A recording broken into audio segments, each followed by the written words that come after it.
Hello everybody, this is Odd Job Entertainment bringing you another video, and this one's kind of a special one. This is the first member exclusive video recorded in January of 2024, and I think this is going to be exclusive for either 3 or 6 months. This is for the super fans. Basically redoing the model for the Constellation Mark II.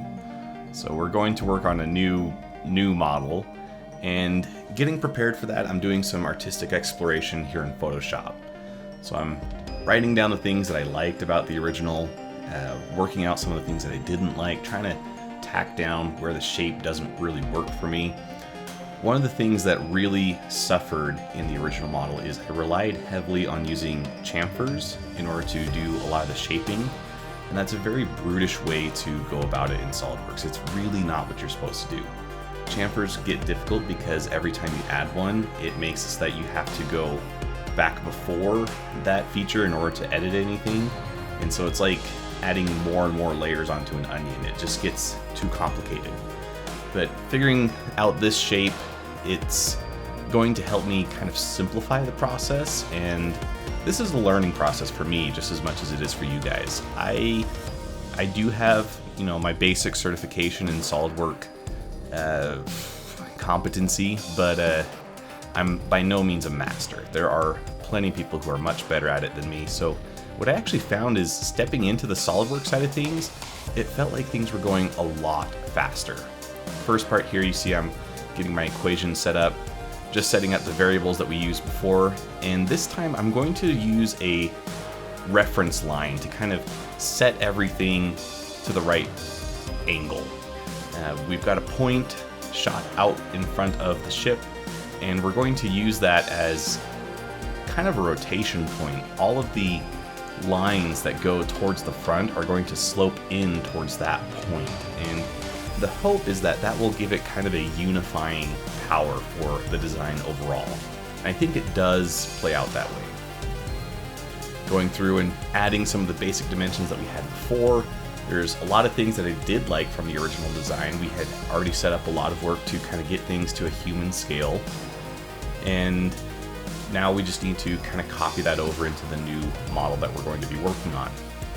And I'm still referencing the older 2D sketch here, but we're going to quickly start departing away from that a lot more. I'm going to be a lot more brazen in the departures I take from here. I've got a vision of what I want the ship to look like in my head, and this time I figure out a workflow that really helps me get to that part faster. And there's something called the sunk cost fallacy, and you have to be really careful about that when you're working on projects like this. I had put considerable hours into the previous model, but it wasn't working. And so scrapping it entirely, starting over from scratch, it's painful to do, but man, it's going so much faster now that I have a more clear target in my mind of where I want this ship to go. You can see we've got a lot of the layout already done, and now we're just getting everything set to the right dimensions.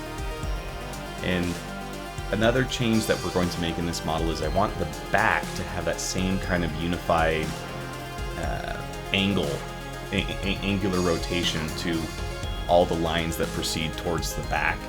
I don't know if I'm making sense, but it's the same idea as in the front. It's just reversed and the angle slightly bigger, so it looks a little chonkier from the back.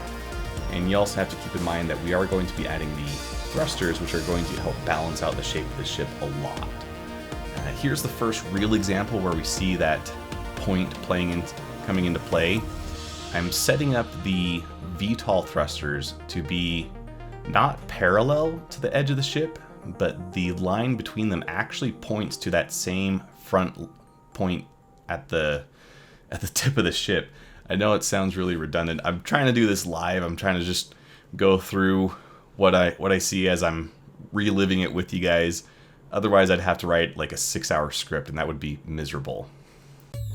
But with this first extrusion that we're setting up, this is going to be the interior layout model. And it's really important to get this right, because if we get it set up exactly the way that we want it, we can use this whole thing as a Boolean later on in the design process. And that's what you'll see that I end up doing.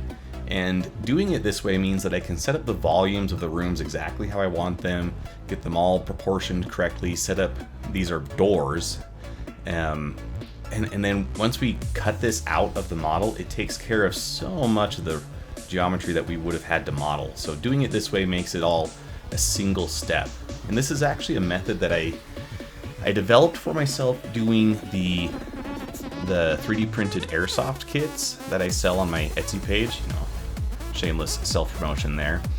But essentially what I do whenever I make a new airsoft kit is I have a file where I've made the rough dimensions that I need to accommodate an M4 HPA internal setup, and I'll design the exterior of the rifle, and then I'll just cut the boolean out of it, and that makes the development time for those kits significantly faster. There is still several hours of design work that goes into it, but doing it that way means that I don't have to think about remeasuring all the M4 internals and getting those all right. I have some dimensions that I know work well, and so I can just repeatedly use those as a reference, and it's helped me out a lot.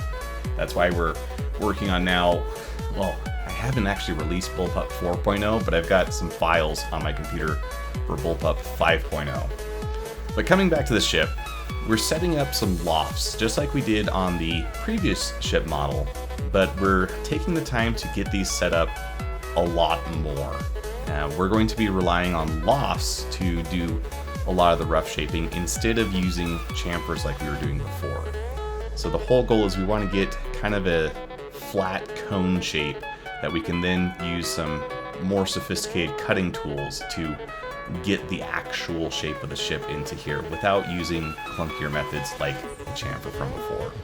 So at this point it starts to look a lot like the Star Destroyer, and that is definitely intentional. At the same time though, our cone is looking very flat, and we do want to get more of that three-dimensionality that we see in the Star Destroyer. As you move from the front to the back of a Star Destroyer, you start off with a really small point, and then it gets very tall and wide in the back, and I want to have that same kind of increase in height going on with my design. So here we can see I'm working out in my mind how am I going to get that dimensionality added, and so we've got a vertical plane now that is just a simple triangle, but we're going to reference that in the lofts to get that increase in height to go on its way back. And we're going to have to redo some of the sketches in order to make it work together. But in the end, we do get the shape that I want. And maybe you're wondering, well, why don't I just make a more rectangular wedge? And why am I worried about getting all these profiles looking good right now? Well, it's because right now I have a lot of control over them.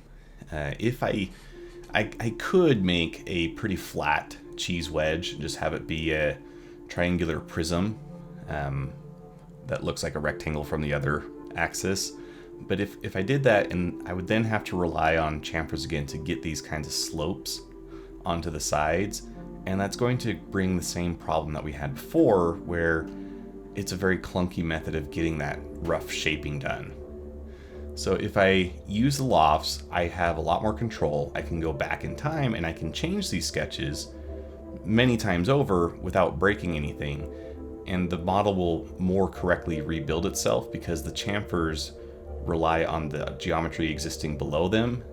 If I'm using a loft, that's defining the geometry itself, so it's a very different perspective from SolidWorks' point of view. And I know it looks like we jumped ahead in time. That's because we totally did. I'm sorry, OBS doesn't always listen to me, and it's still something I struggle with. Me designing the back half of the ship, it just didn't record the way that I wanted to. But here we're working on the geometry to join the two halves. I can summarize the process for you. It's very similar to what we did with the front half. We set up some lofts just going in the opposite direction with the taper. And here we've set up a really basic cylindrical shape to join the two sides from the ship's perspective. And these are going to be our airlocks in the future. And I'm just working on some ways to get this thing to tie together well so that it looks like one cohesive ship. One complaint that I do tend to agree with on the previous design was that it looked too segmented. It didn't look like it was very structurally sound. So this time around, I do want to make it look like the ship is not going to flop apart at the middle. So we need the middle section to look like it's well built, well engineered, and has enough material to support everything that relies on it. And so we're just playing out with some different chamfers here, and I know it's kind of early to be applying those, but I think we are safe in this case. We've done some rough panel lines on the ship as well, just to add some more detail. And you can see we've got a little bulge there for the cargo hold. Talk about the bulge your girlfriend tells you not to worry about, right? And we've also done some work to add the canopy, do some cutouts for the VTOL thrusters. Man, I really wish OBS had recorded that because it was kind of a cool process. I was quite proud of it. But it is what it is, right, guys? Sometimes it just be like that. And we're quickly coming up on the end of the member exclusive portion of this video. We're getting to a point where we're starting to add some details and some techniques that we haven't shown on the main channel yet.